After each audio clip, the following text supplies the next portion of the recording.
Salam sih. Assalamualaikum warahmatullahi wabarakatuh. Waalaikumsalam Waalaikumsalam warahmatullahi warahmatullahi wabarakatuh. wabarakatuh. Kami dari kelompok 8 mata kuliah Pendidikan Agama Islam offering E30 gabungan dari kelas TEA dan TEB ingin memberikan penjelasan atas apa yang telah kami baca menurut jurnal yang telah diberikan. Bisa dimulai dari Mas Andi Alamsyah untuk penjelasannya. Assalamualaikum warahmatullahi wabarakatuh.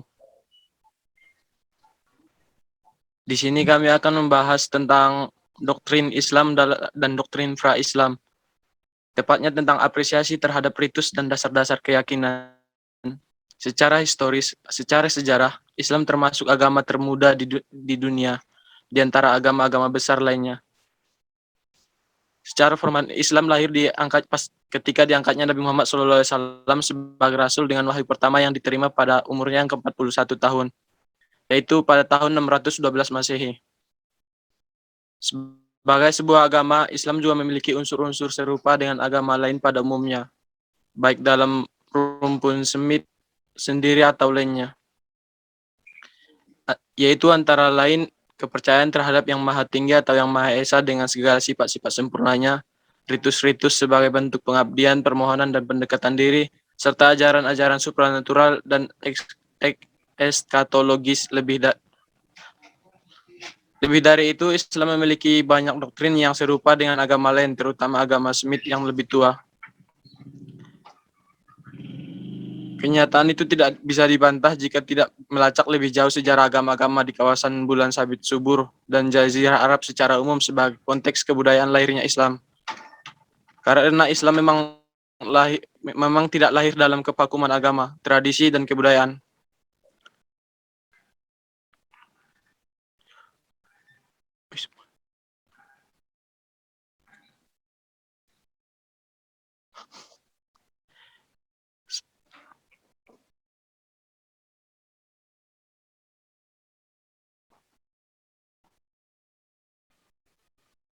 Seperti yang kita ketahui, Islam lahir pada saat zaman jahiliyah atau zaman yang sesat.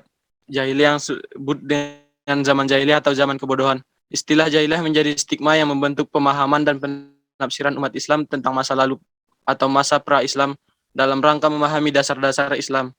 Jahiliyah memang disebutkan dalam beberapa ayat Al-Quran untuk menyebut kelompok penentang Islam atau tidak mengenal Tuhan. Istilah ini disebut 4 kali dalam konteks ide dan 10 kali dalam konteks kelompok. Walaupun istilah ini berarti bodoh, tidak berarti bahwa masyarakat jahiliyah adalah masyarakat yang tidak memiliki pengetahuan. Syahratani lebih jauh menyebutkan bahwa Arab telah banyak mengenal pengetahuan sejak masa sebelum Islam yang meliputi 3 kelompok besar, yaitu ilmu al-nasab wal al-anwa wal at-tawarikh dan ilmu ar-ru'yah serta ilmu al-anwa. Bahkan dalam bidang syair, masyarakat Arab pada masa itu tergolong telah maju sekalipun masih berbentuk sastra lisan. Pendekatan ini bertitik pangkal dari pandangan bahwa Islam tidak lahir di era kevakuman, baik kevakuman agama, tradisi, atau budaya. Secara normatif, hal itu bisa dipahami dari berbagai ungkapan Al-Quran yang mencerminkan dialog dengan kehidupan masyarakat. Artinya, Islam memiliki konteks sejarah dan kondisi sosial kultural dengan kepercayaan dan praktek-prakteknya. Setidaknya seperti dikatakan Peters, kepercayaan dan praktek keagamaan yang ada merupakan milieu dan memberikan konteks kehadiran Islam.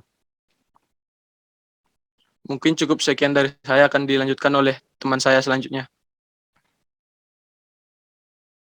Assalamualaikum warahmatullahi wabarakatuh. Waalaikumsalam warahmatullahi wabarakatuh. Terima kasih penjelasan dari Mas Andi Alamsyah. Berikutnya akan saya lanjutkan. Nama saya Ahmad Yusrafar Reza Hidayat. Izinkan saya untuk melanjutkan penjelasan dari rekan saya. Islam secara teologis merupakan kelanjutan dari monoteisme Ibrahim yang kemudian menjelma menjadi paganisme Arab serta Yudeo-Kristen yang dalam perkembangannya juga mengalami beberapa perubahan, sehingga terlihat keserupaan terutama pada dasar monoteismenya. Dengan kenyataan tersebut, Watt mengajukan tesis bahwa Nabi Muhammad SAW menerima pengetahuan tentang konsepsi Babel secara umum dari kelompok terpelajar Mekah, bukan dari membaca atau berguru pada orang tertentu.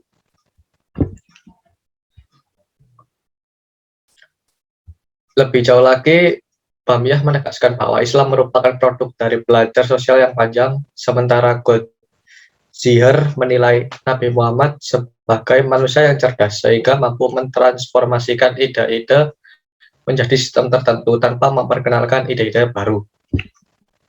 Dalam kesempatan lain, Watt menyebutkan bahwa memang terjadi kontinuitas intelektual dari Yahudi Kristen dalam tradisi Islam.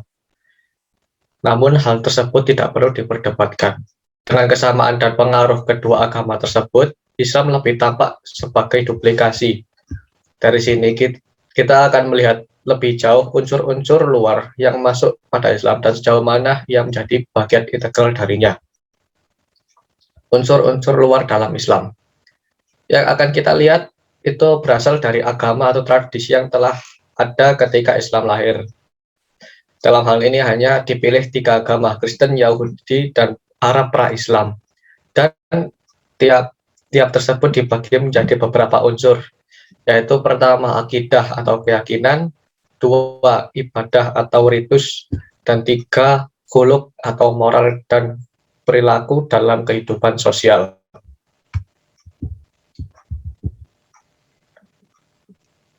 Hal ini diambil dari pandangan Al-Qadhan tentang dasar-dasar umum ajaran agama Samawi, yang sekiranya cocok untuk melihat unsur-unsur agama sebelumnya yang diakomodasir oleh Islam. Pertama, unsur keyakinan. Islam adalah agama yang mengajarkan monoteisme sejati atau tauhid, yang paling dasar dan paling penting.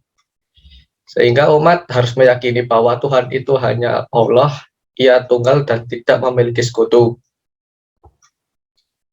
Ajaran monoteisme hakikatnya juga merupakan dasar ajaran Yahudi dan Kristen serta Arab, baik Al-Arab, Al-Aribah, atau Al-Arab Al-Mustaribah.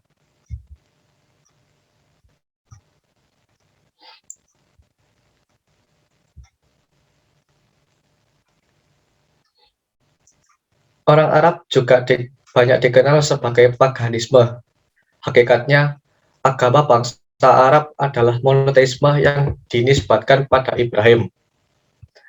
Menurut M.J. Langreng, monoteisme merupakan bentuk agama tertua Semit dengan menuhankan El sebagai salah satu-satunya Tuhan. Bahkan kata Allah sebagai Tuhan pencipta alam telah populer di kalangan Arab pra-Islam. Sifat-sifat Tuhan yang sempurna kemudian termanifestasi dalam astral divinities atau Tuhan bintang dan atmospheric divinities atau Tuhan atmosferik.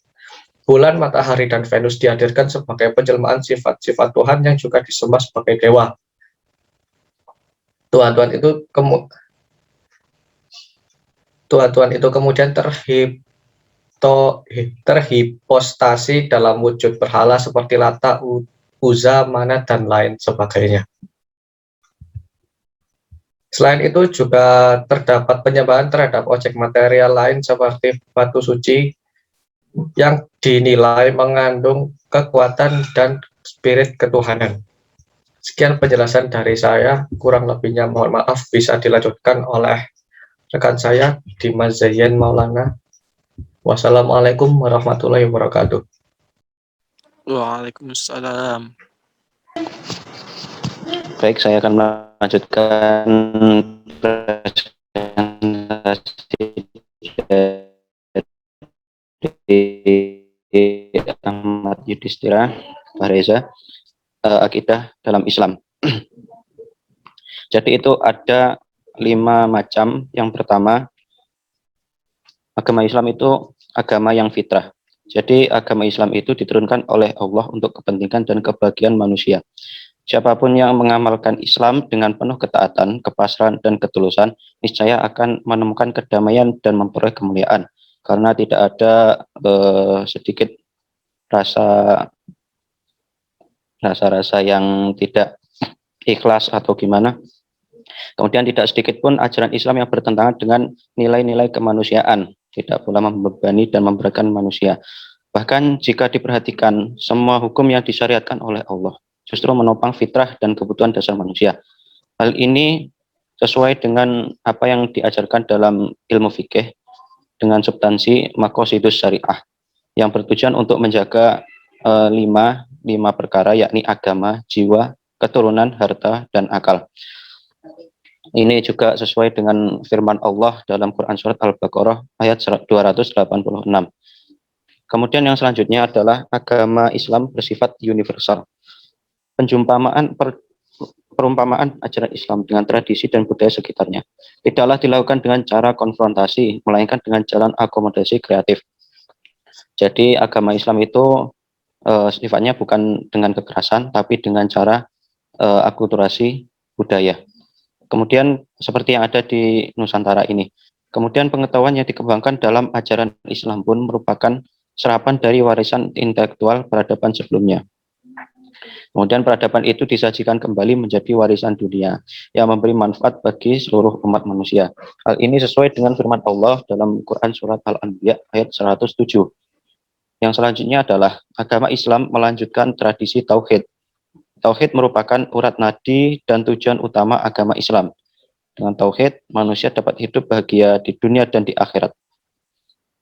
Sebagaimana doa yang tercantum dalam Quran Surat Al-Baqarah ayat 201, ya kita sendiri mungkin sering untuk melafalkan doa tersebut, yang bunyinya seperti ini, Rabbana atina fid dunya hasanah wa fil akhirati hasanah wa qina adzabannar.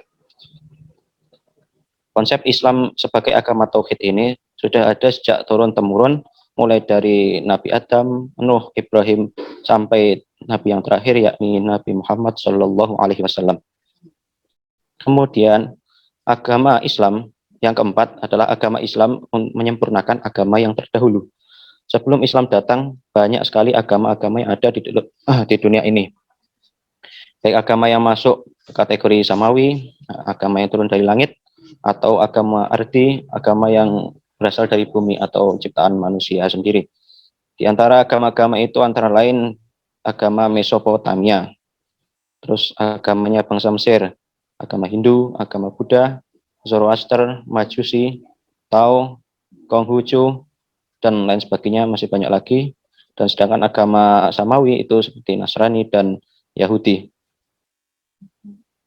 Kemudian ini juga dibagi menjadi dua. Yang pertama, agama itu sebelum adanya agama Islam itu ditujukan untuk umat-umat tertentu. Misalnya agama Yahudi dengan agama Nasrani itu khusus hanya diperuntukkan kepada Bani Israel. Kemudian yang kedua, ajaran-ajaran Tuhan yang terdapat dalam agama sebelum Islam itu sudah dipalsukan oleh para tokoh pemuka agama itu. Misalnya Nasrani dengan kitabnya itu ada perpecahan, ya, ada yang perjanjian lama, ada yang perjanjian baru, itu yang kedua. Kemudian yang terakhir, agama Islam itu agama yang mendorong kemajuan. Kemajuan peradaban manusia akan terwujud apabila manusia mampu memanfaatkan potensi akalnya dengan baik. Misi Tauhid adalah membebaskan manusia dari penjara mitos, tahayul, dan penghambaan kepada ciptaan Allah yang hakikatnya lebih rendah dari martabatnya. Artinya kita itu tidak boleh melakukan kesyirikan. Banyak sekali ayat Al-Quran yang menantang semua manusia untuk menggunakan akal pikirannya. Islam mengajarkan bahwa hukum-hukum Allah sunatullah dalam kehidupan ini ada dua macam. Yang tertulis atau disebut qauliyah, dan yang tidak tertulis atau yang disebut kauniyah. Sekian penjelasan dari saya. Kurang mohon maaf. Aisyah Afrilia.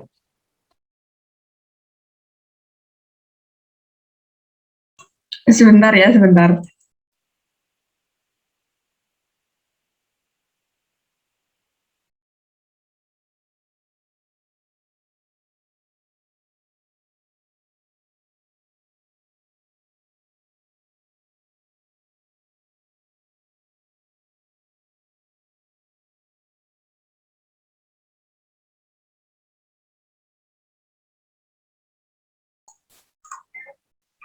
Baik, saya akan melanjutkan pembahasan dari Mas Dimas. Sebelumnya perkenalkan, nama saya Anissa Aprilia. Saya akan melanjutkan pembahasan mengenai unsur luar sebagai bagian integral. Islam jelas apresiatif terhadap doktrin sebelumnya.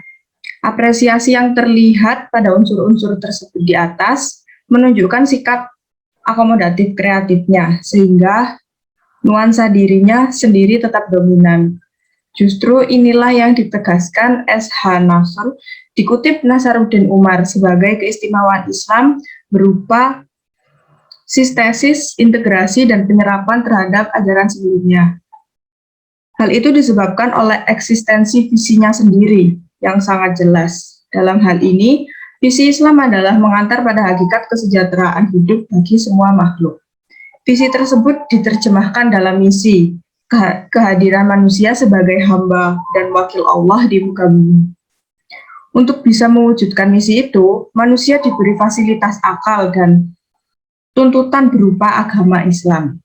Ajaran Islam berprinsip keseimbangan segala dimensi dunia akhirat, jiwa raga, individu dan sosial, karena semuanya merupakan satu kesatuan. Kesatuan itu harus bermuara pada yang Maha Satu, Allah, yang dikenal dengan Tauhid. Kerangka di atas merupakan bentuk cetak biru Islam dan segala unsur eksternal bisa saja masuk dengan syarat sesuai dengan cetak biru tersebut.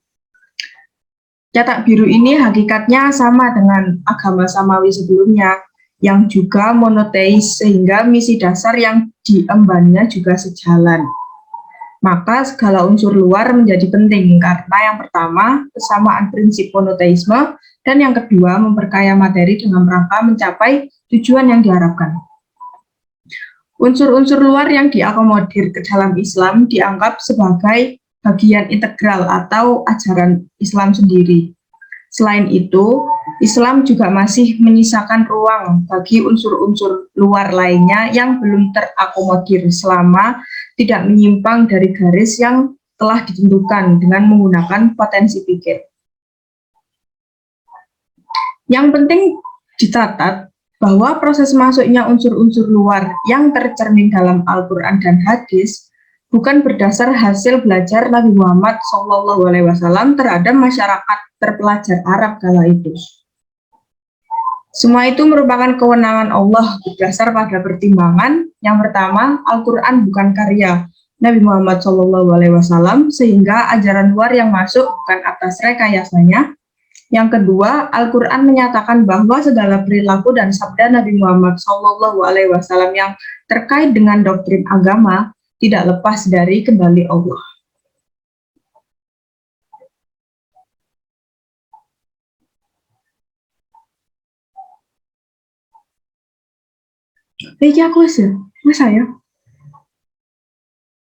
Baik, sekian penjelasan saya tentang unsur luar sebagai bagian integral. Selanjutnya akan dijelaskan oleh Mas Wildan. Assalamualaikum warahmatullahi wabarakatuh. Perkenalkan, nama saya Wildan Iswaidi. Saya akan melanjutkan penjelasan dari Mbak Anissa Aprilia. Baik. Berdasarkan kewenangan Allah yang dipertimbangkan, satu, Al-Quran bukan karya Muhammad, sehingga jalan luar yang masuk bukan atas rekayasanya. Kemudian yang kedua ada Al-Quran menyatakan bahwa segala perilaku dan sabda Nabi Muhammad SAW yang terkait dengan doktrin agama tidak lepas dari kendali Allah. Adanya unsur agama sebelumnya memang tidak bisa dipungkiri, tapi proses masuknya unsur-unsur tersebut tidak bisa dikatakan sebagai hasil belajar Nabi Muhammad SAW kepada masyarakat terpelajar di lingkungannya. Seperti dikatakan buat semuanya masih berada bahwa otoritas Allah sebagai syar'i, karena memang termaktub dalam Al-Quran dan hadis yang juga berdasarkan wahyu. Dari kajian lebih jauh tentang agama pra-Islam, tampak lebih jelas apresiasi yang ditujukan Islam. Hal itu bisa dikelompokkan menjadi 4 bentuk. Yang pertama ada apresiasi duplikatif dengan mengadopsi unsur-unsur agama pra-Islam sebagai adanya tanpa perubahan, misalnya adopsi hukum rajam dari Yahudi. Kemudian yang kedua ada apresiasi modifikatif, yakni mengambil unsur-unsur luar dengan modifikasi tertentu, seperti pelaksanaan ibadah haji dari tradisi keagamaan Arab, Lalu yang ketiga ada apresiasi berkatif dengan mengambil unsur luar dan memurnikannya sebagai ajaran aslinya, seperti pelaksanaan sa'i tanpa berhala di Safa dan Marwah, serta ziarah kubur untuk mendoakan leluhur bukan memujanya. Kemudian yang terakhir, yang keempat, yakni apresiasi negatif dengan menolak ajaran tertentu karena dianggap menyesatkan, seperti pengharaman makanan tertentu yang sebenarnya tidak berbahaya serta upacara paganisme. Selain itu, konteks Islam bisa dipahami lebih jauh, tidak semata sebagai petunjuk bagi bangsa Arab yang hidup di bawah bayang-bayang jahiliyah. Karena sebagai tatanan masyarakat, tentu juga memiliki nilai-nilai yang tidak seluruhnya negatif. Kajian tentang tradisi keagamaan Islam akan menampilkan sebuah budaya secara lebih proporsional, serta mengenal lebih jauh proses evolusi kebudayaan dan keagamaan yang justru bisa terjadi pada Islam sebagai agama. Karena itu, belajar dari masa lalu secara serius tetap penting, walaupun kajian yang banyak dilakukan sejarawan Barat terlalu historis dengan meninggalkan dimensi-dimensi normatif dan supranatural agama. Sementara kajian pemikir Muslim, terutama yang dari klasik dan tengah, cenderung terlalu teologis dan normatif, serta mengabaikan aspek historis dan sosiologis. Saya kira itu sekian dari saya. Apabila ada kesimpulan dari kawan-kawan saya, mohon disampaikan. Assalamualaikum warahmatullahi wabarakatuh. Waalaikumsalam warahmatullahi wabarakatuh.